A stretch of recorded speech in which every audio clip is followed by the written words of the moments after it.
وبارك وسلم بلغ العلا كشف الدجى بجماله حسنت جميع خصاله صلوا عليه وآله بلغ العلا بكماله كشف الدجى بجماله حسنت جميع خصاله صلوا عليه محمد نے آकर कुफ्र को मिटाया कुफ्र को मिटा कर सदाकत बताया बलगल बिकमालिही कशफ दुजा बिजमालिही हसनत जमीउ खिसालिही सल्लु अलैहि व आलिही। মহান আল্লাহ পাকের দরবারে অসংখ্য শুকরিয়া। আল্লাহ পাক আমাদের সকলকে পবিত্র মাহে মুহররম আরবি বছরের প্রথম মাস মুহররম, সেই মাসের প্রথম জুমাবার অত্র মসজিদে আসার এবং বসার তৌফিক দান করেছেন। সেই জন্য সকলে আবেগ ভরা কণ্ঠ নিয়ে পড়ছি আলহামদুলিল্লাহ। কুরআনুল কারীমের সূরা আত-তাওবার ৪৪তম আয়াতে কারিমা তিলাওয়াত করা হয়েছে। এই আয়াতে কারিমার মধ্যে আল্লাহ পাক রব্বুল আলামিন এই পৃথিবীর যেই একটা সুনির্ধারিত সময় রয়েছে, এই সময়ের নির্ধারিত একটা সময় সম্পর্কে আমাদেরকে অবগতি জানাচ্ছেন। আল্লাহ পাক রব্বুল আলামিন বলছেন, ইন্না ইদ্দাতাশ শুহুর ইনদাল্লাহি 12 শাহরা, নিশ্চয়ই সময়ের যেই একটা মাস আছে, সেই মাসের পরিসংখ্যান সংখ্যা হচ্ছে আল্লাহ পাকের কাছে 12টি। মিনহা আরবাআতুন হুরুম, এই 12টি মাস থেকে আল্লাহ পাক রব্বুল আলামিন 4টি মাসকে হারাম করে দিয়েছেন। হারাম শব্দটির অর্থ হচ্ছে নিষেধ করা, একেবারে চূড়ান্তভাবে নিষেধাজ্ঞা জারি করা। এটাকে আরবি ভাষায় হারাম বলা হয়। হারাম শব্দটি থেকেই মুহররম শব্দটি এসছে। মুহররম মাসেরও নাম, আবার হারাম শব্দ থেকেও মুহররম শব্দটি উৎপন্ন হয়। এর অর্থ হচ্ছে ওই সমস্ত বস্তু যা নিষেধকৃত, নিষেধাজ্ঞা আরোপকৃত। অর্থাৎ রাসূল করিম সাল্লাল্লাহু আলাইহি ওয়াসাল্লাম যখন মক্কা মুকাররমার মধ্যে আল্লাহ পাকের পক্ষ থেকে তাওহীদ রিসালাত এর জন্য নবুয়ত প্রাপ্তি হলেন, তিনি মক্কার লোকদের প্রতি তাকিয়ে দেখলেন এরা বছরের প্রত্যেকটা দিনই যুদ্ধ বিগ্রহের সাথে লিপ্ত আছে, সকলেই যুদ্ধ করে। ইতিহাসের মধ্যে পাওয়া যায়, মনে করেন ঘটনাক্রমে কোনো এক ব্যক্তির একটা ঘোড়া কেউ চুরি করেছে, অথবা কোনো একজন ব্যক্তি তার ঘোড়া নিয়ে কোথাও যাচ্ছিল, একজনে তার ঘোড়াটাকে একটু কটাক্ষ করেছে যে ঘোড়াটা বেশি সুবিধাজনক নয়। এই সাধারণ এই কথার কারণে যিনি ঘোড়ার মালিক ছিলেন তার একটু প্রেস্টিজে লাগছে, তিনি তার সাথে যুদ্ধ শুরু করে দিয়েছেন। তিনি যুদ্ধে জয়লাভ করুক কিংবা তিনি পরাজিত হন, মৃত্যুর সময় তার ছেলেকে বলে দিয়েছে, আমি যেহেতু যুদ্ধে হেরে গেছি, তাহলে কিন্তু তুমি আমার এই যুদ্ধটা চালিয়ে যাবা।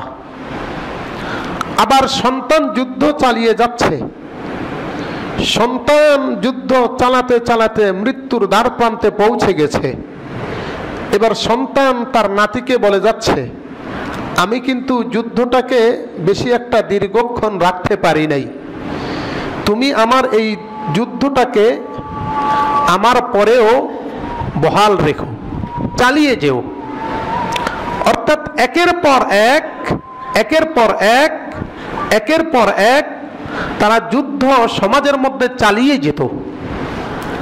বছরের কোনো একটা দিন বাদ ছিল না আরব কান্ট্রিগুলোতে যুদ্ধ না লেগে থাকতো। আল্লাহর হাবিব সাল্লাল্লাহু আলাইহি ওয়াসাল্লাম চিন্তা করলেন, এই যুদ্ধ বিনষ্ট করা, এই যুদ্ধ বাদ দেওয়া, এই যুদ্ধের বিরুদ্ধে কথা বলার অধিকার তো আমার নেই, কিংবা এই যুদ্ধটাকে সম্পূর্ণরূপে নিষিদ্ধ আমি করতে পারবো না। তাই তিনি আল্লাহ পাকের কাছে দোয়া করলেন, আল্লাহ, যুদ্ধটাকে যদি একটু বিরতি দেওয়া যায় তাহলে হয়তোবা আরব কান্ট্রিগুলোর জন্য ভালো হতো। আল্লাহ পাক রব্বুল আলামিন ওই 4টি মাস সাথে সাথে ঘোষণা দিলেন, মিনহা আরবাআতুন হুরুম, 4টি মাস তোমাদের জন্য যুদ্ধকে হারাম ঘোষণা দেওয়া হলো। এই 4 মাস তোমরা যুদ্ধ করতে পারবে না। 4 মাস যুদ্ধ করা নিষেধ। যেহেতু পুরো বছর তাদের মধ্যে যুদ্ধ লেগে থাকতো, আল্লাহ পাক রব্বুল আলামিন প্রাইমারি পর্যায়ে 4টি মাস যুদ্ধ নিষেধ করে দিয়েছেন। এই 4টি মাসের কথাই আল্লাহ পাক রব্বুল আলামিন এই আয়াতে কারিমার মধ্যে উল্লেখ করেছেন। সেই 4 মাসের অন্যতম একটি মাস হচ্ছে মুহররম। যেহেতু মুহররম মাসে যুদ্ধ নিষেধ, যুদ্ধ বিগ্রহ করা নিষেধ, এই জন্য মুহররমকে মুহররম করে আখ্যা দেওয়া হয়েছে, নিষেধকৃত মাস। অর্থাৎ যুদ্ধ এই মাসে করা যাবে না। এই মুহররম মাসকে নিয়ে পৃথিবীর ইতিহাসে অনেক ঘটনা জড়িত আছে। তার মধ্যে আমরা সাধারণত জেনে থাকি, মুহররম মাস যেহেতু এসছে, আর মুহররম মাস এই মাসেই হযরত হুসাইন রাদিয়াল্লাহু তাআলা আনহু তিনি শহীদ বরণ করেছেন, অতএব এই মাসটির একটু প্রাধান্য অথবা ফজিলত একটু বেশি। আসলে বিষয়টি এমন নয়। আমাদেরকে জানতে হবে মুহররম মাসের ফজিলত কেন এত বেশি। রাসূল করিম সাল্লাল্লাহু আলাইহি সাল্লাম মদিনা মুনাওয়ারায় যাওয়ার পর যখন তিনি রাষ্ট্র ক্ষমতা পরিচালনা শুরু করলেন, দেশের একজন প্রধানমন্ত্রী হবেন কিংবা প্রেসিডেন্ট হবেন, অথবা রাষ্ট্রের যিনি খলিফাতুল মুসলিমিন হবেন, এই জন্য কয়েকটা সিস্টেম আল্লাহর হাবিব চালু করেছেন, আল্লাহর নবীর সাহাবায়ে কেরাম চালু করেছেন। 1 নম্বর পদ্ধতি হলো, খলিফাতুল মুসলিমিন অথবা রাষ্ট্রপ্রধান যিনি হবেন, তিনি জনগণের আলোচনা সাপেক্ষে তিনি রাষ্ট্রপ্রধান হবেন, চাই তিনি যেই হোক না কেন। যেমন হযরত রাসূল করিম সাল্লাল্লাহু আলাইহি সাল্লাম যখন ইন্তেকাল করলেন, আল্লাহর নবী কিন্তু কাউকে খলিফা বানিয়ে যান নাই, কেউ খলিফাতুল মুসলিমিন হন নাই। আল্লাহর নবীকে এখনো পর্যন্ত দাফন করা হয় নাই। ইন্তেকাল করেছেন সোমবার, আল্লাহর নবী সোমবার, মঙ্গলবার, এরপরে বুধবারে গিয়ে আল্লাহর নবীকে দাফন করা হয়েছিল। শুধুমাত্র খলিফা কিভাবে নিযুক্ত করা হবে, আল্লাহর নবী কাউকে খলিফা বানিয়ে যান নাই। এখন খলিফা হবে কে? আল্লাহর নবী তো ইন্তেকাল করেছেন।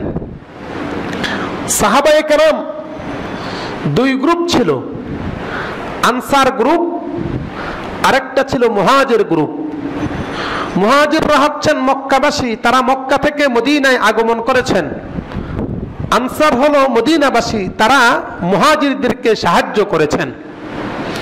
আনসারদের ধারণা ছিল যেহেতু আল্লাহর নবী আমাদের এলাকায় এসছে, আমরা সাহায্য করেছিলাম, এই জন্য দিনটা বিজিত হয়েছে, বিজয় লাভ করেছে, অতএব আল্লাহর নবীর ওনার অনুপস্থিতিতে নিঃসন্দেহে আনসার থেকে কোনো একজন ব্যক্তি খলিফাতুল মুসলিমিন হবে। আর মুহাজিরদের ধারণা ছিল যে না, আল্লাহর নবীর ইসলামটাকে বিজিত করার জন্য, ইসলামটাকে চির উদ্দিন করার জন্য আমরা মক্কা মুকাররমা থেকে মদিনা মুনাওয়ারায় হিজরত করেছি, অতএব কেউ যদি খলিফা হওয়ার যোগ্য হয় তাহলে মুহাজিরদের থেকেই হবে। বাকবিতণ্ডা চলছে, আল্লাহর নবীকে এখনো পর্যন্ত দাফন করা হয় নাই।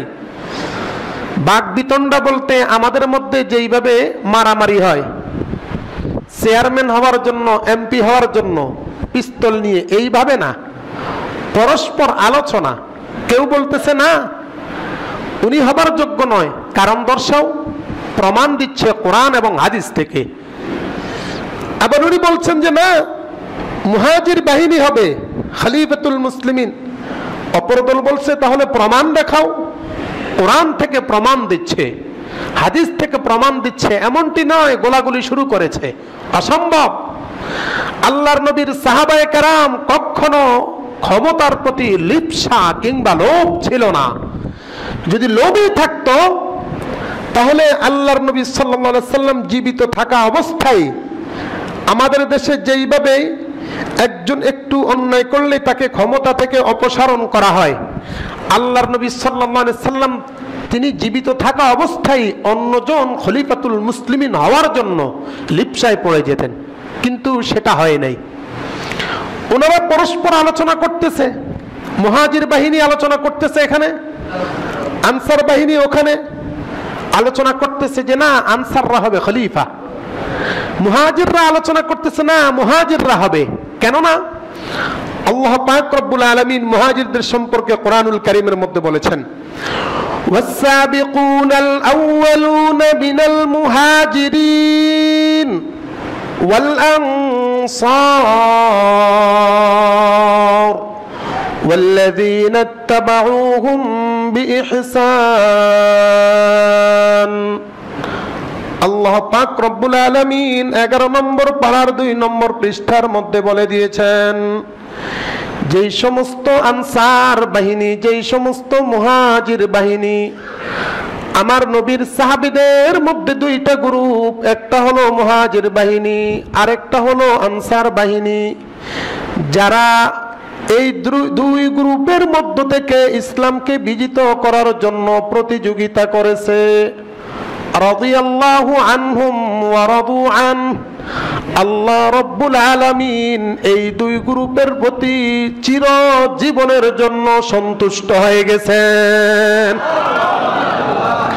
ওয়া রাদু আন, এমন একজন প্রভু তাদের প্রতি রাজি হয়ে গেছে, এমন একজন প্রভু রব তাদের প্রতি খুশি হয়ে গেছে, তারাও তাদের প্রভুর প্রতি খুশি হয়ে গেছে।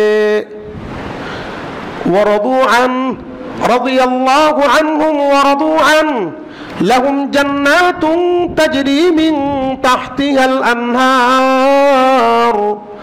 আল্লাহ রাব্বুল আলামিন বলতেছেন, আনসার এবং মুহাজির এই 2 গ্রুপের জন্য আমি আল্লাহ রব্বুল আলামিন তাদের জন্য জান্নাতুল ফিরদাউস রেডি করে রেখে দিয়েছি। মুহাজিরদের জন্য জান্নাত, আনসারদের জন্য জান্নাত। মুহাজিরদের জন্য আল্লাহর সন্তুষ্টি, আনসারদের জন্য আল্লাহর সন্তুষ্টি। তাহলে 2 দল সমান কিনা? জোরে বলেন, সমান কিনা?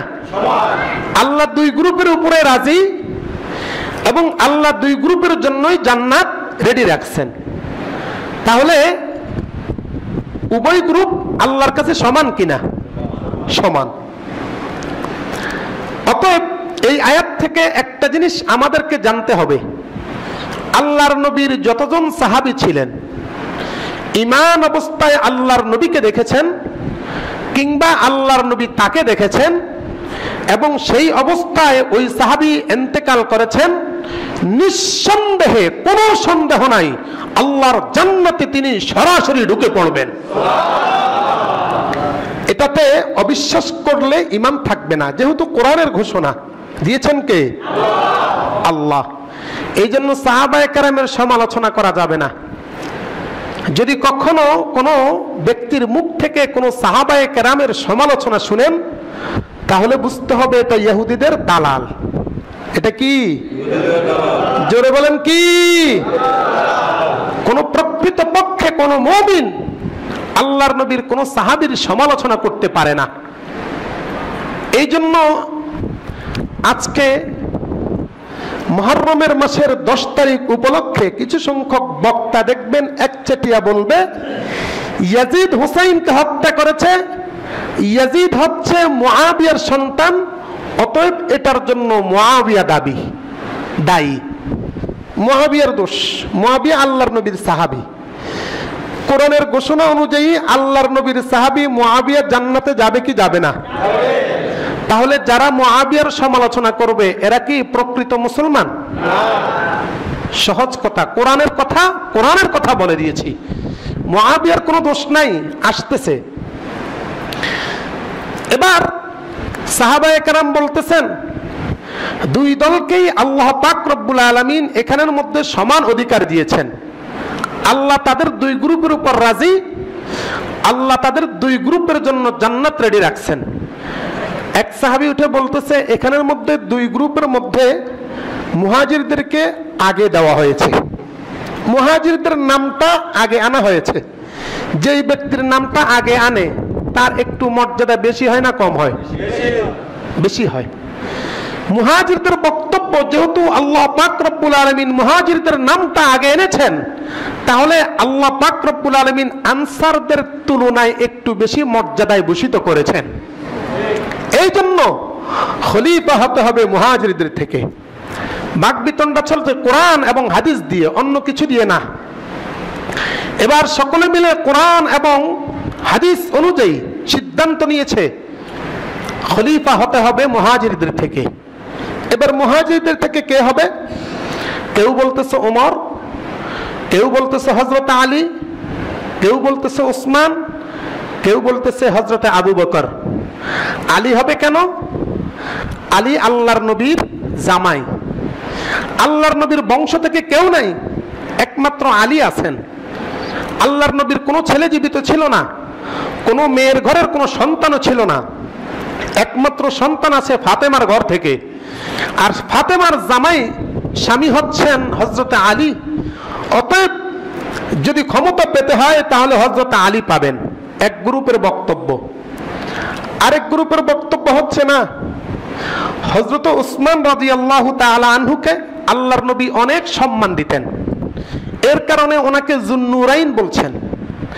আবার এর কারণে ওনাকে আল্লাহর হাবিব সাল্লাল্লাহু আলাইহি সাল্লাম একটা ঘোষণায় বলেছিলেন যে আমি যেই জান্নাতে যাব, হযরত উসমান রাদিয়াল্লাহু তাআলা আনহু একটা যুদ্ধের মধ্যে অধিক পরিমাণ দান করার কারণে আল্লাহর হাবিব ঘোষণা দিয়েছেন আমি যেই জান্নাতে যাব হযরত উসমান রাদিয়াল্লাহু তাআলা আনহু আমার ডান পাশে থেকে থেকে আল্লাহর জান্নাতে যাবে।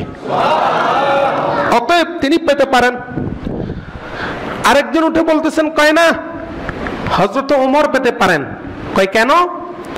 হযরত ওমর পাবেন এই জন্য, হযরত ওমরের পক্ষে মহান আল্লাহ পাক রব্বুল আলামিন কুরআনুল কারীমের মধ্যে এক নয় দুই নয় প্রায় 8টি আয়াতে কারিমা ওনার পক্ষে নাজিল করেছেন।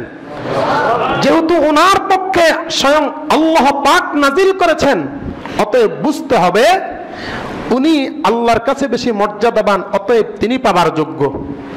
আরেক গ্রুপ বলতেছেন কয় না, রাসূল করিম সাল্লাল্লাহু আলাইহি সাল্লাম সরাসরি উনি জীবিত থাকা অবস্থায় ওনার কার্যক্রম যার মাধ্যমে পরিচালনা করেছেন তিনি এটা পাবার যোগ্য। যিনি খলিফাতুল মুসলিমিন হবেন তিনি মসজিদের ইমাম হবেন, যিনি খলিফাতুল মুসলিমিন হবেন জানাজার ইমাম হবেন, যিনি খলিফাতুল মুসলিমিন হবেন, ঈদগাহের ইমাম হবেন, যিনি খলিফাতুল মুসলিমিন হবেন, তিনি তারাবিহের নামাজের ইমাম হবেন। অতএব আল্লাহর নবী জীবিত থাকা অবস্থায় কোন একজন সাহাবী নামাজ পড়ানোর অধিকার পায় নাই। কেবলমাত্র আল্লাহর নবীর প্রিয় সাহাবী হযরতে আবু বকর রাদিয়াল্লাহু তাআলা আনহু, আল্লাহর নবী জীবিত থাকা অবস্থায় আল্লাহর নবী পিছনে ছিলেন, একমাত্র আবু বকরই মসজিদে নববীতে নামাজ পড়িয়েছেন। সুবহানাল্লাহ। অতএব আল্লাহর নবী উনি থাকা অবস্থায় যেহেতু আবু বকর নামাজ পড়িয়েছেন, এর দ্বারা আল্লাহর নবী ইঙ্গিত দিয়েছেন হযরতে আবু বকর খলিফা হবেন। এর থেকে আমাদের একটা জিনিস বুঝার বিষয়, যিনি আমার রাষ্ট্রপ্রধান হবেন তিনি আমার মসজিদের ইমামও। কথা বলেন না কেন? আমার কথা নয়, যা বলছি কোরআন এবং হাদিস থেকে বলছি। যিনি আমার রাষ্ট্রপ্রধান হবেন তিনি আমার মসজিদের ইমাম হবেন। যিনি আমার রাষ্ট্রপ্রধান হবেন তিনি আমার জানাজার ইমামতি করবেন। যিনি আমার রাষ্ট্রপ্রধান হবেন কিংবা আমার নেতা হবেন তিনি হবেন আমার তারাবি এবং ঈদগাহের ইমাম। কিন্তু আমরা কি সেটা করতে পেরেছি? জোরে বলেন, পেরেছি? কেউ যদি বলে যে ইসলামের পক্ষে ভোটটা দিয়েন, যদি ঘটনাক্রমে আপনার কাছে আসে, আপনি কি কখনো সিদ্ধান্ত নিতে পেরেছেন যে আমি একজন মুসলমান, আল্লাহর কোরআনের পক্ষে আমি ভোটটা দেই? কখনো এই সিদ্ধান্ত আপনি নিতে পেরেছেন?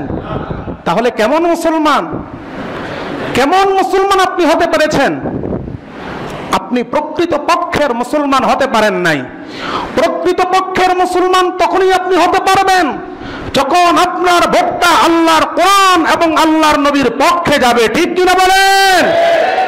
যদি আল্লাহর নবীর পক্ষে আর কোরআনের পক্ষে না যায়, বুঝতে হবে আপনি 2 নম্বর মুসলমান, 1 নম্বর মুসলমান হতে পারেন না। আল্লাহ পাক আমাদেরকে বুঝবার তৌফিক দান করুন। আমি কি কোরআনের কথা বলছি না নিজের কথা বলছি? জোরে বলেন, কার কথা বলছি? কে নাজিল করেছেন? আল্লাহর কথা আমি বলেছি। আরেকটি বিষয় বুঝার বিষয়, সেটা হচ্ছে আমরা যেটা আমি প্রায় বলে থাকি, পৃথিবীতে যদি আল্লাহ পাক রব্বুল আলামিন 2টা জিনিস সৃষ্টি করেছেন, একটা হচ্ছে গুণ আর একটা হচ্ছে দোষ। আল্লাহ পাক রব্বুল আলামিন সমস্ত গুণগুলো দিয়েছেন মুসল্লিদেরকে, আর যত দোষ দিয়েছেন সব দিয়েছেন ইমাম সাহেবকে। এটা কি নীতি ছিল? কথা বলেন না কেন? ঘটনাক্রমে যদি ইমাম সাহেবের যোগ্যতা যদি একটু কম হয়, ইলমি যোগ্যতা, তাহলে ওই ইমাম সাহেবকে কেমন জানি গোলামের মতো খাটায়। এই অবস্থা আমাদের মধ্যে আছে কি নাই? তাহলে এই অবস্থাটা আল্লাহর নবীর বিরুদ্ধে না পক্ষে? জোরে বলেন, বিরুদ্ধে না পক্ষে? তাহলে কি এটা করা যাবে? জোরে বলেন, এটা করা যাবে? যাবে না। আল্লাহর কসম, মনে যদি এই ধরনের কোনো চিন্তা ফিকির থাকে যে ইমাম সাহেবকে কানে ধরে উঠাবো আর বসাবো, ইমাম সাহেবকে আমি যা বলবো তাই শুনতে হবে, তাহলে আপনি আল্লাহর নবীর প্রকৃত পক্ষের উম্মত হতে পারেন নাই। ঠিক কিনা বলেন? আল্লাহর নবীর প্রকৃত পক্ষের ইমানদার মুমিন এবং উম্মত হতে হলে তাহলে অবশ্যই ইমাম সাহেব এবং মসজিদের স্টাফদেরকে আপনাকে সম্মান দিতে হবে, এর বিকল্প নেই। আল্লাহর নবী ইমামতি করেছেন, এই জায়গাটা কিন্তু জানতেন বিষয় না। আপনি যখন নামাজে দাঁড়ান, ইক্তাদাইতু বিহাযাল ইমাম, আমি ইমাম সাহেবের অনুসরণ করছি, এর অর্থ হচ্ছে আমি যে নামাজটা পড়তেছি এই নামাজের পরিপূর্ণ দায়িত্ব আমি ইমাম সাহেবকে দিয়ে দিয়েছি। আপনার কোনো দায়িত্ব নেই। কেরাতটা পড়ে ইমাম সাহেব, কেরাত পড়ার অর্থ হচ্ছে আল্লাহর কাছে দোয়া করতেছে, আল্লাহ আমাদেরকে মাফ করে দাও, আল্লাহ আমাদেরকে হেদায়েত দাও, আল্লাহ আমাদেরকে সঠিক রাস্তাটা দেখাও, আর আপনি পিছন থেকে আমিন বলতেছেন। তাহলে এখানে মাতবরটাকে দোয়া করার মাতবরকে আল্লাহর কাছে ইমাম সাহেব। আর আমিন আপনি শুধুমাত্র একটু রাজি জানাইতেছেন যে আল্লাহ ইমাম সাহেব যে দোয়াটা করছে এই দোয়াটার পক্ষে আমার এই দোয়াটা খুব দরকার, আল্লাহ তুমি কবুল করো। আল্লাহর হাবিব সাল্লাল্লাহু আলাইহি সাল্লাম হাদিসে পাকের মধ্যে বলেছেন, ইযা ক্বালাল ইমাম গায়রিল মাগদুবি আলাইহিম ওয়ালাদ-দাল্লিন ফাকুলু আমিন। আল্লাহর নবী মুহাম্মদুর রাসূলুল্লাহ সাল্লাল্লাহু আলাইহি ওয়াসাল্লাম বুখারী শরীফের প্রথম খণ্ডের বাবু তামিন ফিস সালাহ, নামাজের মধ্যে আমিন বলা অধ্যায়ের মধ্যে হাদিসটি উল্লেখ করেছেন। আল্লাহর নবী বলেছেন, আমার উম্মতেরা যখন ইমাম সাহেবের পিছনে নামাজ পড়বা, ইমাম সাহেব যখন গায়রিল মাগদুবি আলাইহিম ওয়ালাদ-দাল্লিন বলবে, তোমরা সাথে সাথে বলে দাও আমিন। আমিন শব্দের অর্থ হচ্ছে আল্লাহ তুমি কবুল করো ইমাম সাহেব যা কিছু বলেছেন। আমিন যদি বলো, ইমাম সাহেব গায়রিল মাগদুবি আলাইহিম ওয়ালাদ-দাল্লিন বলার পরে তোমাদের সাথে সাথেও ফেরেশতারা আমিন বলে। আর এই কথাটা মনে রাখবা, তোমার আমিন আর ফেরেশতার আমিন যদি একত্রিত হয়ে যায় তাহলে তোমার নামাজটা আল্লাহর কাছে মাকবুল হয়ে যাবে। আরেকটা কথা শুনে নাও, আমার উম্মতেরা শুনে রাখো, উম্মত শুনে রাখো, যদি তোমার আমিনটা যদি ফেরেশতার সাথে মাকবুল হয় নামাজটা মাকবুল হবে। আর নামাজটা যদি মাকবুল হয়, তুমি মসজিদ থেকে ইউগফারু লাহু মা তাকাদ্দামা মিন যামবি, একজন সন্তান সবেমাত্র মায়ের গর্ভ থেকে আসলে যেই পরিমাণ গুনাহ থাকবে না, যেইভাবে মাসুম থাকবে, আল্লাহ রাব্বুল আলামিন ওই নিষ্পাপ সন্তানের মধ্যে তোমাকেও বেগুনাহ মাসুম করে দিবেন। তাহলে আমিন বলার দাম আছে কি নাই? ইমাম সাহেবের দাম আছে কি নাই? এবং মুসল্লিদের দাম আছে কি নাই? আছে। মুসল্লি, প্রকৃতপক্ষে মুসল্লি যারা, এরা কখনো ইমাম সাহেবের সমালোচনা করতে পারে না। আমি বলেছিলাম যে ইমাম সাহেবের সমালোচনা করলে 3টা গুনাহ, আর আপনারা যদি সমালোচনা করেন 1টা গুনাহ। কুরআনুল কারীমের আয়াত, আল গীবাতু আসাদ ইজতানিবু কাসীরাম মিনাজ যান, তোমরা গীবত থেকে ওয়ালা ইয়াগতাব বা'দুকুম বা'দা, একে অপরের গীবত করো না। গীবত করা হচ্ছে কবিরা গুনাহ। আর ইমাম সাহেবের যদি গীবত করা হয় তাহলে গীবতের গুনাহ। আর ইমাম সাহেবের গীবত তখনই হয় যখন ইমাম সাহেবের প্রতি ভালো আস্থা থাকে না। আর আস্থা যদি না থাকে তাহলে নামাজ হবে? হবে না। আর আপনি যখন আরেকজনের কাছে বললেন, সেই লোকটারও আস্থা চলে গেল, তাহলে ওই লোকটার নামাজ হবে? 2টা ব্যক্তির নামাজ নষ্ট আর গীবতের গুনাহ, 3টা গুনাহ একত্রিত হলো। এবার বলতে পারেন যে হুজুর, ইমাম সাহেবের যদি কোনো দোষ থাকে সেই সম্পর্কে আল্লাহর নবী বলেছেন। কি বলছেন?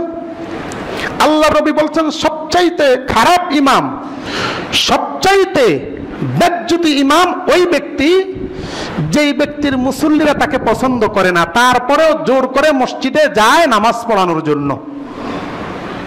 ইমাম সাহেবকে পছন্দ করে না মুসল্লিরা, চায় না, তারপরে উনি জোর করে, জোর আছে, টাকা পয়সার গরম আছে, অথবা উপরস্তরের লোকদের সাথে তার ভালো হাত আছে, অথবা আরো অন্যান্য কোনো পাওয়ারওয়ালা ব্যক্তির সাথে তার হাত আছে, জোরপূর্বক নামাজ পড়ায়। আল্লাহর নবী বলতেছেন কাল কিয়ামত দিবসে এই ইমামকে আল্লাহর জাহান্নাম দ্বারা ভরপুর করা হবে। নাউযুবিল্লাহি মিন যালিক। এই জন্য কোন ইমাম সাহেবের বিরুদ্ধে যখন অধিকাংশ মুসল্লি বলবে যে আমরা ওনাকে চাই না, তাহলে ওই ইমাম সাহেবের পিছনে নামাজ পড়াও জায়েজ নেই, নিষেধ, ইমামতি করার অধিকার রাখে না। আপনার যেরকম নিষেধাজ্ঞা করা হয়েছে ইমাম সাহেবের জন্য, সেই ধরনের সমালোচনা কে করেছেন? আল্লাহর নবী। কে করেছেন? অতএব এই জন্য আমি মাঝে মাঝে বলি, যদি ঘটনাক্রমে যদি কোনোদিন যদি আমি শুনতে পাই যে আমাকে পছন্দ হচ্ছে না, ইনশাল্লাহ আমি চলে যাব, বেশি কিছু বলার দরকার নেই। হুজুর আপনাকে চাচ্ছে না, পরের ওয়াক্ত থেকে থাকবো না, ইনশাআল্লাহ প্রস্তুত আছি। এমনটি নয় যে এখানেই থাকতে হবে, আমাকে এখানেই কাজ করতে হবে, এখানেই ইমামতি করতে হবে, এমনটি নয়। জাস্ট ইমামতি হচ্ছে খেদমত, আল্লাহর জন্য খেদমত, অন্য কোনো উদ্দেশ্য নয়। আল্লাহ পাক আমাদেরকে বুঝবার তৌফিক দান করুন। কথা অন্যদিকে চলে গেছে। যাই হোক, বলতেছিলাম হযরত আবু বকর রাদিয়াল্লাহু তাআলা আনহুর পক্ষে যখন এই কথাটা আসলো, এখন গ্রুপ হয়ে গেল 4টা। এক গ্রুপ আবু বকরের পক্ষে, ওমরের পক্ষে, উসমানের পক্ষে। এবার হযরত ওমর রাদিয়াল্লাহু তাআলা আনহু চিন্তা করলেন জিনিসটা গড়াগড়ি হচ্ছে, আল্লাহর নবী এখন নেই, ফাইনাল ডিসিশন দিবে কে? দেওয়ার মতো কেউ নাই। হযরত ওমর রাদিয়াল্লাহু তাআলা আনহু হঠাৎ করে সমস্ত মানুষগুলোর মাঝখান থেকে দাঁড়িয়ে গেলেন আর বলতেছেন, আমি আল্লাহর নবীর সবচাইতে বড় খাদেম, আল্লাহর নবীর সবচাইতে বড় দুশমন ছিলাম। যেই দিন আমার গর্দানটা আল্লাহর নবীর তরবারির নিচে আমি দিয়ে দিলাম, সেই দিন থেকে আমি আল্লাহর নবীকে সবচাইতে বেশি ভালোবাসি। অতএব আমি চাই এমন ব্যক্তিকে খলিফাতুল মুসলিমিন বানাবো যেই ব্যক্তিকে আল্লাহর নবী বেশি পছন্দ করতেন। বসা থেকে উঠেই হযরত আবু বকর রাদিয়াল্লাহু তাআলা আনহুর হাতটা ধরে বলতেছেন, আবু বকর, আমার বিশ্বাস আমাদের সকল সাহাবীদের থেকে আল্লাহর নবী তোমাকেই বেশি ভালোবাসতো, আল্লাহর নবী তোমাকেই বেশি ভালোবাসতো। অতএব তোমার হাতে আমি বায়াত হচ্ছি, আমি তোমাকেই খলিফাতুল মুসলিমিন হিসাবে মানতে চাই। হযরত আবু বকর রাদিয়াল্লাহু তাআলা আনহু হাতটা ঝেড়ে মেরে ফেলে দিতে চেয়েছেন, না না, আমি খলিফা হবার যোগ্য না, আমি খলিফা হতে পারবো না। আল্লাহর নবী তো এখানে ইমামতি করেছেন, আমি যখন এখানে দাঁড়াবো আমার হৃদয়টা হচ্ছে নরম হৃদয়, আমি তো ঠিক থাকতে পারবো না, আল্লাহর নবীর কথা মনে পড়বে। হযরত ওমর রাদিয়াল্লাহু তাআলা আনহু হাতটা শক্ত করে ধরলেন। সাহাবায়ে কেরাম উপস্থিত সকলে একের পর এক হযরত ওমরের দেখা দেখি তার হাতের মধ্যে বায়াত শুরু করে দিলেন। আবু বকর, ওমর যেই ব্যক্তিকে খলিফাতুল মুসলিমিন মেনেছে, আল্লাহর নবীর সমস্ত জীবিত উম্মতগুলো আমরা তোমাকে খলিফা হিসাবে মেনে নিলাম। এটা ছিল আপোষ, এটা ছিল আপোষ। কখনো তাদের ভিতরে লোভ ছিল না। লোভ যদি থাকতো তাহলে আবু বকর নিজেই তো বলতে পারতো, এই আমার এই ইমামতির দায়িত্ব দিছিল, আমি গারে সুরের মধ্যে ছিলাম, মক্কা মুকাররমা থেকে মদিনা মুনাওয়ারা আসার সময় আমি ছিলাম, অতএব আমাকেই তোমরা খলিফা বানাও, মানো। এরকম বলতে পারতেন কি পারতেন না? কিন্তু বলেছিলেন? জোরে বলেন, বলেছিলেন? বলেন নাই। অতএব ওনাদের মধ্যে লোভ নাই। আবু বকর যখন মারা যাবেন, ইন্তেকালের আগে আবু বকর রাদিয়াল্লাহু তাআলা আনহু সমস্ত সাহাবাদেরকে ডাকলেন। আমি তো হয়তো বা আর বেশি দিন বাঁচবো না, অসুস্থ হয়ে গেছি, বার্ধক্যজনিত। এবার তোমাদের খলিফাতুল মুসলিমিন আমাদের দরকার, তোমাদের জন্য খলিফাতুল মুসলিমিন দরকার। আমার ব্যক্তিগত মত হচ্ছে হযরত ওমরকে আমি খলিফাতুল মুসলিমিন বানিয়ে যাব। কিছু সংখ্যক সাহাবায়ে কেরাম একটু বিরোধিতা করলো, হযরত ওনাকে কিভাবে মানবো, উনি তো একটু রাগী মানুষ, যেই কোনো মুহূর্তে ওনার রাগ চলে আসে, ওনাকে আমরা কিভাবে খলিফাতুল মুসলিমিন মানবো? ওনাকে যদি খলিফাতুল মুসলিমিন বানানো হয় তাহলে আমরা তো ওনার কাছে ধারে ঘেঁষতে পারবো না। হযরত আবু বকর রাদিয়াল্লাহু তাআলা আনহু বলতেছেন, তোমরা জানো না যেই ব্যক্তিকে আল্লাহ তাআলা ক্ষমতা দান করেন ওই ব্যক্তির রাগটাও আল্লাহ তাআলা বাড়িয়ে দেন, আবার ওই ব্যক্তির রাগটা কন্ট্রোলে নিয়ে আসার দায়িত্ব আল্লাহ তাআলা হাতে নিয়ে নেন। আমার বিশ্বাস আল্লাহর নবী মুহাম্মদুর রাসূলুল্লাহ সাল্লাল্লাহু আলাইহি ওয়াসাল্লাম আমার চাইতে বেশি ওমরকে ভালোবাসতো, কারণ আল্লাহর নবী যা কিছু পরামর্শ করতেন ওমরের সাথে পরামর্শ করতেন। কিন্তু যদিও ওমর আমাকে খলিফা হিসেবে মেনে নিয়েছে, কিন্তু আমি খলিফার যোগ্য ছিলাম না, খলিফার যোগ্য সে নিজেই ছিল। আমি তোমাদের জন্য একক ক্ষমতার অধিকারী হিসেবে আমি ওমরকে খলিফা বানিয়ে দিলাম। হযরত আবু বকর রাদিয়াল্লাহু তাআলা আনহু যখন বক্তব্য দিলেন, দুই একজন সাহাবী যদিও বিরোধিতা করেছে, তারা চিন্তা করলো হযরতে আবু বকরের বক্তব্যটা একেবারেই খারাপ না, আমরা ওমর রাদিয়াল্লাহু তাআলা আনহুকেই খলিফা হিসেবে মানি। হযরতে আবু বকর রাদিয়াল্লাহু তাআলা আনহু ইন্তেকাল করার সাথে সাথেই সমস্ত সাহাবায়ে কেরাম হযরতে ওমর রাদিয়াল্লাহু তাআলা আনহুর হাতে বায়াত হয়ে গেলেন। তাহলে খলিফা হওয়ার পদ্ধতি দ্বিতীয় নম্বর কি? এক নম্বর হচ্ছে সকল মিলে ঐক্যবদ্ধ, সকল মিলে পরামর্শ করে খলিফা বানাবে। দ্বিতীয় পদ্ধতি হচ্ছে যিনি খলিফা ছিলেন তিনি কোনো একজন ব্যক্তিকে খলিফা বানিয়ে যাবেন। এটা হচ্ছে ইসলামের দ্বিতীয় নিয়ম। তিন নম্বর নিয়ম, হযরত ওমর রাদিয়াল্লাহু তাআলা আনহু যখন ইন্তেকাল করবেন, ওনাকে হত্যা করার জন্য ষড়যন্ত্র করা হলো, আক্রমণ করেছিল। আক্রমণ করার পরে উনি অসুস্থ, রক্ত অজস্রে ওনার শরীর থেকে যাচ্ছে। তো উনি চিন্তা করলেন খলিফা তো আমার পরে একজন বানানো দরকার। এবার তিনি বলতেছেন, সাহাবায়ে কেরাম তোমরা আমাকে পরামর্শ দাও, আমার পরে কে খলিফা হতে পারে? অধিকাংশ সাহাবায়ে কেরাম বলতেছে যে হযরত আপনার যদি মন যদি সন্তুষ্ট থাকে তাহলে আপনার ছেলে আব্দুল্লাহকে আমরা খলিফা হিসেবে পেতে চাই। হযরত ওমর রাদিয়াল্লাহু তাআলা আনহু ছিলেন অনেক ইনসাফ ভিত্তিক একজন ব্যক্তি। তিনি বলছেন না, অসম্ভব, আমি আমার ছেলেটাকে খলিফা বানিয়ে যাব।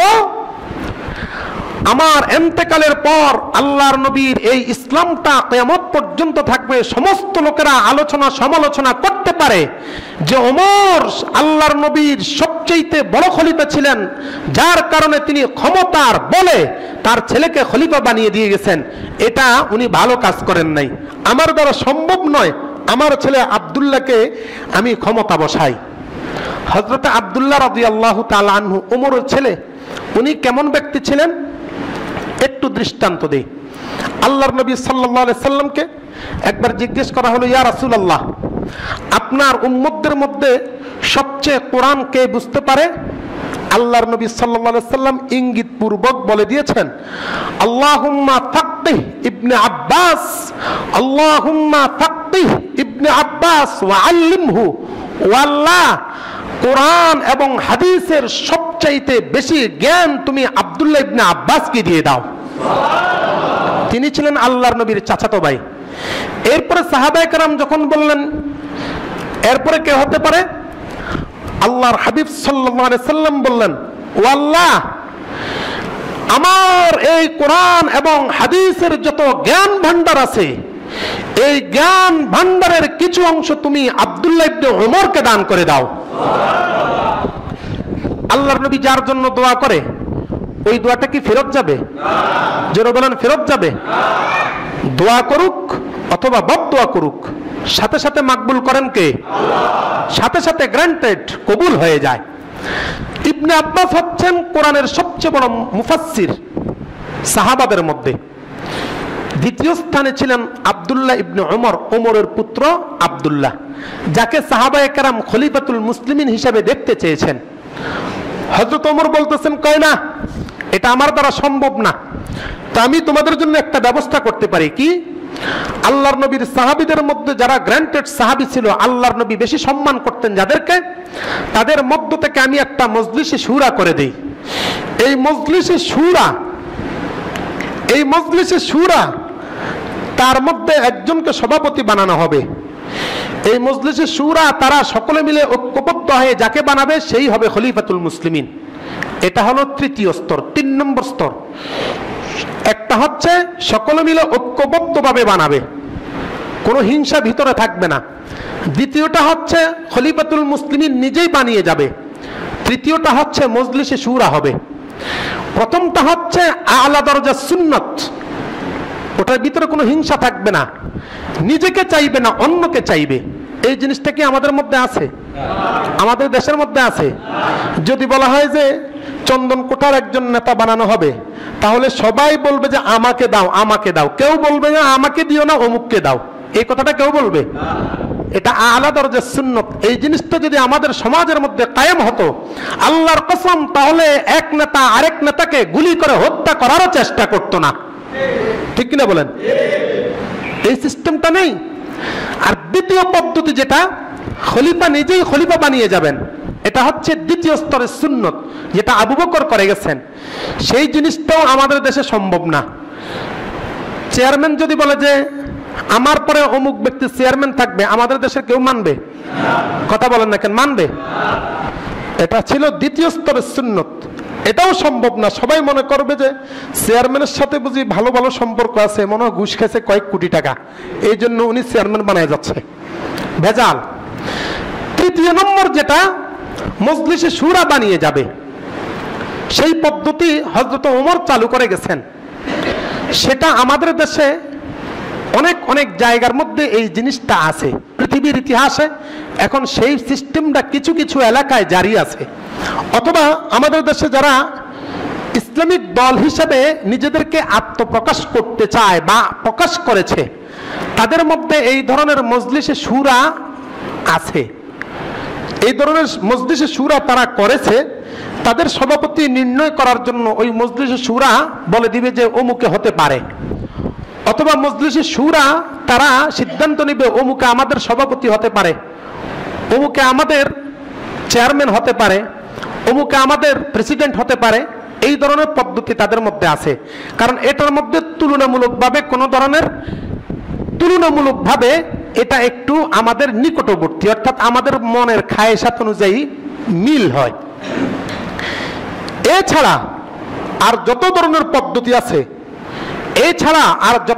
পদ্ধতি আছে, নেতা বানানোর, চেয়ারম্যান বানানোর, আল্লাহর কসম এগুলোর মধ্যে একটুও শান্তি নাই। বিশ্বাস হয় আপনাদের? বিশ্বাস হয়? আমাদের দেশে যে ভোট সিস্টেম হয়, আমি নিজেই রাষ্ট্রবিজ্ঞান, আধুনিক যে রাষ্ট্রবিজ্ঞান আছে, এই রাষ্ট্রবিজ্ঞানের মধ্যে আমি নিজেই দেখেছি। ডক্টর রবিন্স উনি বলেছেন, বর্তমান যে গণতান্ত্রিক পদ্ধতিতে নেতা নির্বাচিত হয়, এটার ভালো দিকটা উনি উপস্থাপন করেছেন আর খারাপ দিকটা উপস্থাপন করেছেন।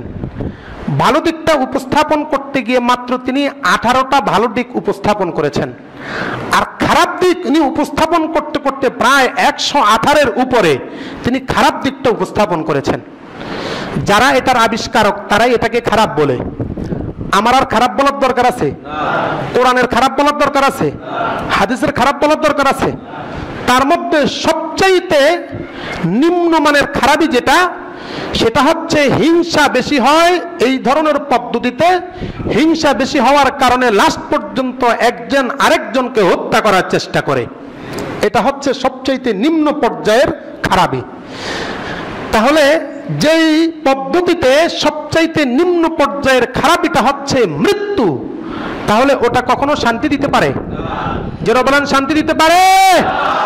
এই জন্যই কোরআন এবং হাদিস সারা জীবন বলে আসছে গণতন্ত্র এটা কখনো জায়েজ নাই, গণতন্ত্র হারাম হারাম হারাম।